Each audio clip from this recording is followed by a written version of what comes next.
Liam was only 17, but life had already forced him to grow up faster than most. He lived in a small, rundown apartment with his sick mother and younger sister, doing everything he could to keep their heads above water. His mom's health had been failing for months, and without much money, Liam knew he had to take on the responsibility of providing for his family. That's how he ended up working after school at the local gas station. It wasn't glamorous, but it paid the bills and allowed him to buy medicine for his mom and food for his sister. At school, however, things were different. The other kids made sure to remind Liam of his place. The wealthy group, led by Jason, made his life harder than it already was. They called him Gas Boy with mocking laughter whenever they saw him. They posted videos online showing him mopping floors or stocking shelves. To them, he was nothing more than a joke, and they made sure everyone knew it. But Liam never let their words show on his face. He stayed quiet, focused on the work that mattered, providing for his family. What the others didn't know was that his journey was about to take a turn that would change everything. At school, Jason and his friends made Liam's life a living nightmare. Every day they found new ways to humiliate him. It started with small things, spilling drinks on his uniform as he walked by, or laughing loudly when he entered the cafeteria, calling him Gas Boy in front of everyone. But soon their cruelty escalated. Jason, always with his phone in hand, would sneak behind Liam as he worked his shift at the gas station. They'd record videos of him in his uniform, sweating under the harsh lights, scrubbing down counters or filling up customers' cars. Then they'd post them online, captioning the videos with mocking phrases like, "Gas boy at work, is this his only future?" Or couldn't even afford a real job. The videos went viral, and the entire school started laughing at Liam. Some students whispered behind his back, others outright ignored him as if he didn't exist. The teachers, they acted as if they hadn't seen anything, pretending to be unaware. Some pitied him, but no one spoke up. No one stood up for him. It was as if being poor and working hard was something to be ashamed of. The worst part was when even the students who had once been his friends slowly turned their backs on him. Liam didn't fight back. He didn't say a word. Each day he walked into class with his head down, trying his best to blend into the background. He would hear Jason's laughter echoing down the hall, see students point fingers and giggle as he passed, and yet he stayed silent. His job at the gas station was exhausting, long hours after school and weekends, but he didn't mind. It was the only way he could support his sick mother, who spent most of her time in bed due to an illness that drained their savings, and his younger sister who needed new school supplies and clothes. At home, his mother could see the pain in his eyes, the way he looked exhausted both physically and emotionally. She would pull him close after a long day, wiping the sweat from his brow. "You're doing the right thing, Liam," she would say softly. "Dignity doesn't come from wealth. It comes from how hard you work, how kind you are, and how you treat others no matter who they are." But those words, though comforting, couldn't ease the ache in his heart as he faced another day of ridicule. Among the crowd of students who turned their backs on Liam, there was Sophia. She wasn't part of the popular group, but she was well known for her kindness and quiet strength. She noticed the way the bullies tormented him, saw the hurt in his eyes, and couldn't stand by and do nothing. One day, as Jason and his friends pushed Liam into a locker between classes, laughing and calling him names, Sophia couldn't hold back anymore. She marched up to them, her voice firm and clear. "What's wrong with you guys?" she demanded, standing between Liam and his tormentors. "You think it's funny to pick on someone just because they're trying to make a living? You're pathetic." Jason, taken aback by her sudden confrontation, scoffed. "Oh look, the quiet girl wants to play hero." His friends snickered, but Sophia didn't back down. "Maybe you should try it sometime, standing up for someone who actually needs it. Ever heard of kindness?" she shot back. For the first time in a long while, the group of bullies was quiet, unsure of how to respond. Without saying another word, Sophia turned to Liam and gave him a small supportive smile. "You don't deserve this," she whispered before walking away. Liam stood frozen, his heart racing. He was grateful for her kindness, but also fearful. The last thing he wanted was for Sophia to become a target, too. He had enough trouble of his own. Still, a small part of him couldn't help but feel a flicker of hope. Someone cared. For the first time in a while, he wasn't invisible, but he also knew, deep down, he couldn't let anyone fight his battles for him. He had to keep his distance to protect her. While everyone at school mocked Liam, and saw him as just the gas boy. What they didn't know was that he was learning something much more valuable than they could ever imagine.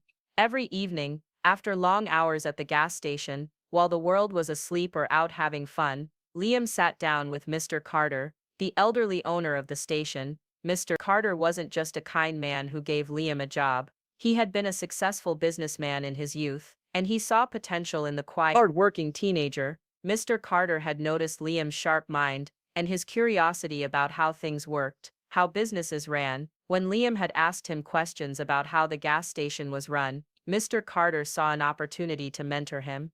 "You know, Liam," he had said one evening, "you remind me a lot of myself when I was your age. The difference is, I didn't have anyone to show me the ropes.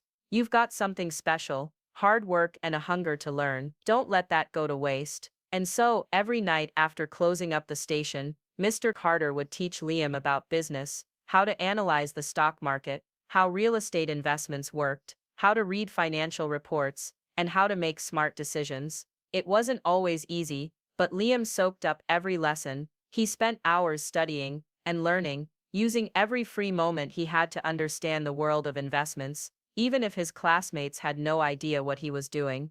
Then one day, after a long discussion about the power of stocks and growth, Mr. Carter gave Liam an opportunity he couldn't have imagined. "I see something in you, Liam. You've got the drive. I've been doing this for years, but I'm getting too old for the game. I want to offer you a chance, an opportunity to invest in something bigger." It wasn't just the gas station. Mr. Carter had connections, and through them, he helped Liam get started in the world of investments.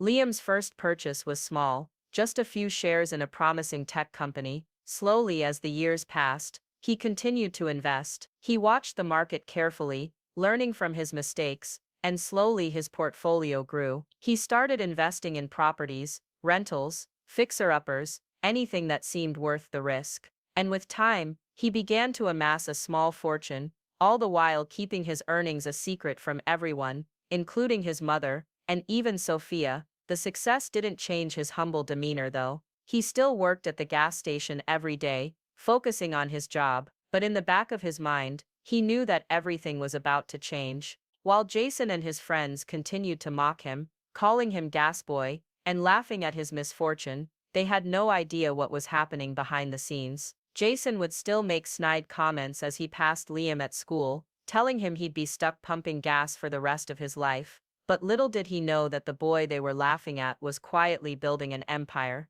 Every time Jason laughed or filmed another video of Liam working, Liam simply smiled to himself. He didn't need to explain. The tables were turning, and soon enough, the people who had mocked him would understand that hard work and determination didn't always show their value on the surface.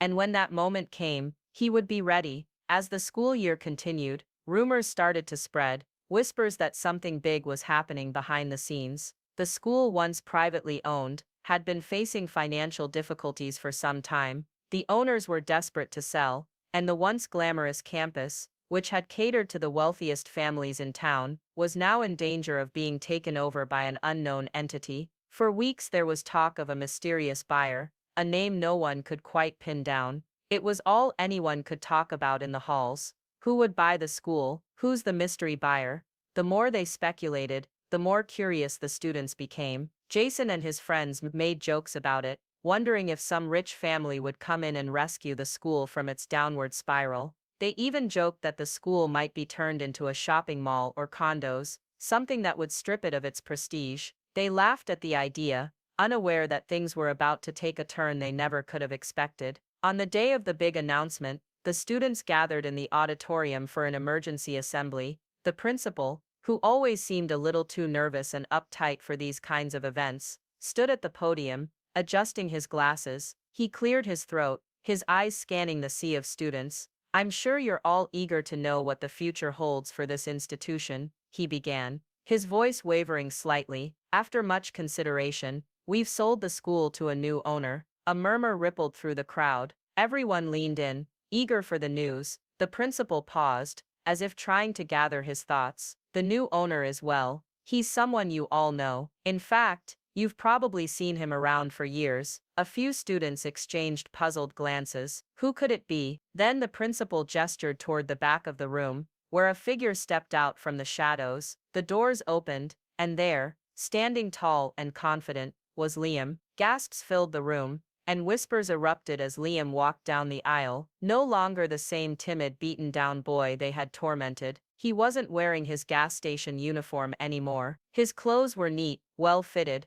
and he carried himself with a quiet authority that made everyone fall silent. The transformation was almost unrecognizable. Liam could feel the weight of every gaze on him, the stunned looks, the wide eyes, and the disbelief etched on their faces. But he walked forward with his head held high. Every step felt heavier than the last, but in a good way. This was his moment. As he reached the stage, the room was still silent. The principal stepped aside, allowing Liam to take the microphone. There was no need for him to speak yet, but he knew that everything had changed. Jason and his friends were sitting near the front, their faces drained of color, their mouths hanging open in shock. The boy they had laughed at for years, the one they had treated like dirt, was now standing before them, owning everything they had once taken for granted. Liam could almost hear Jason's voice in his head, still mocking him. "You'll be stuck pumping gas for the rest of your life." Now the only sound in the room was the deep silence that had replaced their mocking laughter. Liam stood for a moment, letting the tension build, before he spoke into the microphone. "I'm Liam Carter," he said, his voice steady and calm, "and I'm the new owner of this school." The room erupted in chaos, students murmuring, some in disbelief, some in awe. Jason and his gang were speechless, their faces pale with shock. They had no idea that the boy they had belittled and humiliated had quietly changed everything, including his own fate. But Liam didn't focus on their shock, or the gasps of the students. He had something important to say. "I'm not here to get revenge on anyone," he continued, his voice now loud enough for everyone to hear. "I'm here to make this school a place for everyone, no matter who they are. I want to ensure that every student, whether they're rich or poor, gets the same opportunities to succeed." He glanced over at Jason, who still looked stunned, and then back at the crowd. "I don't need your apologies. All I need is for you to treat everyone with respect. That's all I ask." With that, Liam turned and walked off the stage, leaving behind a room full of stunned students and teachers who had witnessed the most unexpected transformation of all. The boy they had mocked had turned the tables, not with anger, but with quiet strength and success. The school and everything in it was now his. Jason and his friends remained frozen in their seats, their faces pale and slack-jawed, their eyes wide with disbelief. They had spent years mocking Liam, calling him names, laughing at his struggles. They never once thought about the boy behind the gas station uniform, never imagined that someone they had so easily discarded would rise up and surpass them in a way that left them speechless. For a moment Jason's eyes met Liam's, and there was a flicker of realization. The boy they had taunted was no longer the helpless target they had mocked. Now he was the one standing on top. The cruel words that had once come so easily to Jason's lips seemed to hang heavy in the air. There was no comeback, no witty retort. The laughter that had once filled the halls, when they made fun of Liam, had evaporated, replaced by a stunned silence. But Liam didn't want revenge. He didn't want to humiliate anyone in return. He had come this far, not because of hatred or a desire to get even, but because of something much stronger: hard work, resilience, and a belief in doing right by others. He didn't need to rub his success in their faces. Instead, Liam turned to face the entire assembly. He took a deep breath, feeling the weight of the moment. He wasn't here to gloat. He was here to make a difference. "Today," he began, his voice steady and clear, "is not about me. It's about everyone who's ever been overlooked, who's been told they couldn't make it because of where they come from, or what they don't have. I want this school to be a place where every student has the opportunity to succeed, no matter their background." He paused, allowing his words to sink in before continuing. "We'll be introducing scholarships for students from low-income families, to give everyone a fair shot at their dreams. No one should feel like they don't belong here, because they can't afford it. Education is for everyone, and I'm going to make sure we remember that." Liam's eyes swept across the room, and for a brief moment, they landed on Sophia. He smiled at her, a small, grateful smile. She had believed in him when no one else did. She had stood up for him, even when it meant going against the crowd. "And to those who stood by me," he said, his voice soft but sincere. "I want to thank my mother, who taught me that dignity comes from hard work, to Sophia for her kindness when no one else would stand up for me, and to Mr. Carter, for believing in me and helping me get where I am today." As Liam spoke, he deliberately ignored the bullies. They didn't deserve his attention, and he wasn't going to waste his energy on them. Instead, he focused on the future, on the students who would now have a chance to follow their dreams, just like he had. The moment of reckoning had come,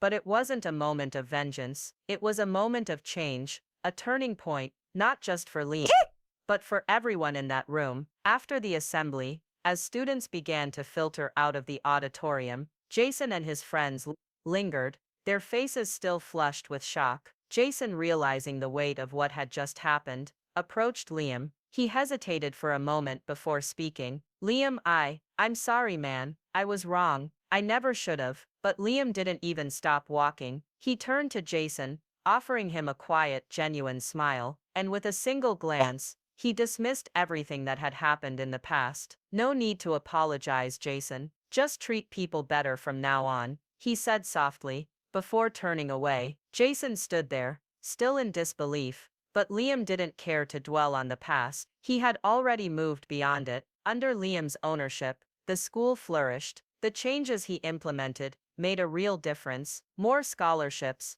better facilities, and a renewed sense of hope for every student. The bullying stopped. His story became a beacon of inspiration for others, showing that success wasn't defined by wealth or social status. It was defined by hard work, integrity, and the courage to keep going, no matter the odds. In the end, Liam proved that success is the best revenge, and he did it without ever needing to say a word of retribution. Thank you so much for watching Liam's incredible journey of perseverance, strength, and redemption. His story is a reminder that no matter where you start in life, hard work and kindness can change your fate. It's a powerful message that we hope resonates with you, just as it did with us. If you found this story inspiring, please don't forget to like, comment, and share with your friends. Let's spread the message that success isn't about where you come from, but about who you choose to be. And if you want to see more stories like this, be sure to subscribe to our channel, so you never miss an uplifting tale. Thank you for your support, and remember, no dream is too big if you're willing to work for it.